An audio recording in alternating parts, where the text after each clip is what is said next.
My digital art journey began around 5 years ago, and in the start it looked kinda...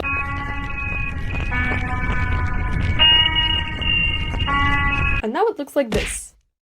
So here are 10 things that would have gotten me here so much faster, and I am going to admit to my mistakes with no shame. Advice from a cartoon dog, let's go. Number 1. Start with a small sketch. I discovered pretty late into my art journey that starting out with a smaller sketch helps me see and process the drawing more as a whole. I'm not saying you should sketch absolutely tiny, because a larger sketch will help you in the long run with things like hand control. But if you sketch too big, it might get a little wonky. Besides, it's digital art. Once you finish your basic sketch, you can add more detail by zooming in on the canvas or enlarging your sketch using a transform tool. And that's another thing that took me ages to learn. If your transform tool stretches or distorts your drawings and you want it to keep its original shape, press shift and it will only increase its scale. Number 2. Flipping the canvas. You will usually find this function under menus like Image or View, and if you're using a mobile app like Ibis Paint, which I highly recommend by the way, it would be a button like this. Flipping the canvas helps you take a new, fresh look at your drawing and allows you to notice mistakes you may have gotten used to seeing or missed entirely due to staring at the drawing for so long while working on it. It's kind of like when you draw one night and then go to sleep, and then wake up the next morning to realize there's a mistake. But instead of needing to take a break to reboot your brain, you can do so instantly by flipping the canvas horizontally. Not vertically, by the way. You're not gonna get far by drawing upside down, my friend. Number 3.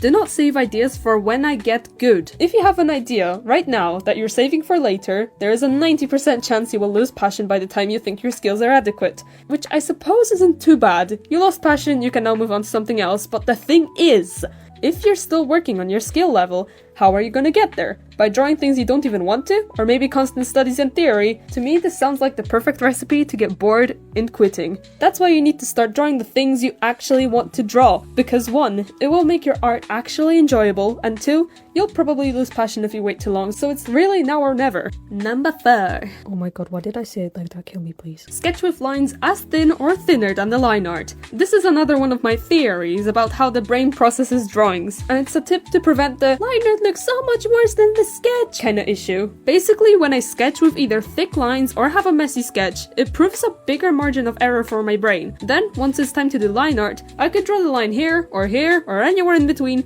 and sometimes I will get it right, just as my brain imagined, and sometimes I won't, making it look off. Also, the thinner lines will make your drawing look more flat, which also leads to the line art looks worse than my sketch disappointment. Number 5. The liquify tool. This tool is available on most apps and softwares, and it literally does what the name suggests. It's very useful to editing line art, especially if there is a lot of work to redo if you were to erase everything. Also, I love to Photoshop my friends' faces with it. Number 6. How to get rid of the ugly fill tool lines. Personally, the bucket tool speeds up my workflow by like light years per second, but that's only once I figured out how to remove the the ugly white borders that appear around the area I want to fill. Fortunately, the fix is pretty easy. All you do is go to the bucket tool settings and add 1 pixel to the growth of your selection, because most of the time the white border occurs 1 pixel wide. I think the reason why this happens is because most brushes have a small, low opacity outline to try and make them look smooth, and the bucket tool is sensitive to that. I'm sure there's a way to fix that sensitivity, but if the selection growth works so far, I can't be figuring anything else out. Number 7.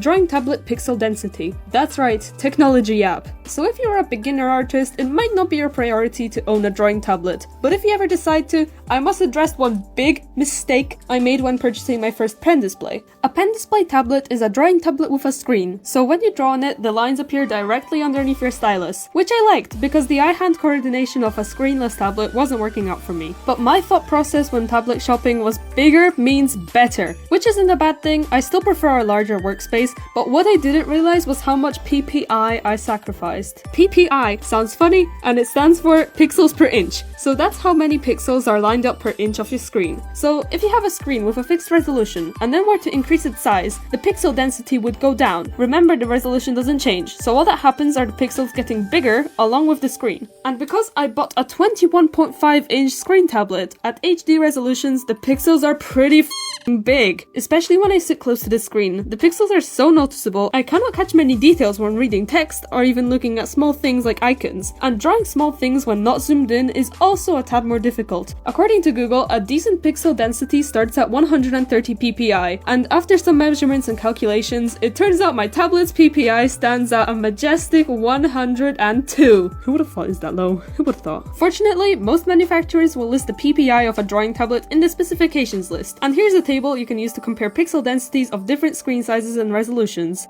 What number are we on? Oh yeah, number 8. So, shading in black and white, right? It's not a terrible idea. I mean, it's shading. It gives depth to your drawing, it gets the job done. But personally, when I learned to shade with colors, my go-to being dark purple, I just couldn't stop. Also, I recommend using a lower opacity layer rather than a lower opacity brush. Yeah, we've all been there. It makes edits to the shape of a shaded area easier, without having to worry about this opacity layering thing going on. Number 9. Add thicker outlines to add depth. You just gotta trust me on this one, bro. Trust the process, bro. First, what I do is outline the outside of my character or whatever I'm drawing. I use the same brush, just enlarged by a few pixels. Then I decrease the brush size again and go over the lines that act as a kind of border between the different elements, such as the part where the head meets the neck, where the clothes meet the body. Sometimes I also give a little extra depth on the hair. And boom, the drawing already pops out so much more compared to the original. I'm kind of losing the ability to speak. Number 10. If you don't know how to make a fursona, just make one anyway. One of the main aspects of the furry fandom is the idea of every member having a fursona. If you ask them if you need to make a fursona to be a furry, they say no, it's not required. But because almost everyone has one, you'll feel pressured to design one as well. But how do I know if the animal I choose is right for me? How will I know what colors to use? Shh, it's okay. Just go for it without overthinking, and either one of the two things will happen. 1. You'll grow attached to the design over time and will keep making minor changes as you go through life together. That's kind of how it went with my boy. Or 2. This will be a temporary placeholder so you can contribute to the fandom in more ways, until you get inspired to make a new OC.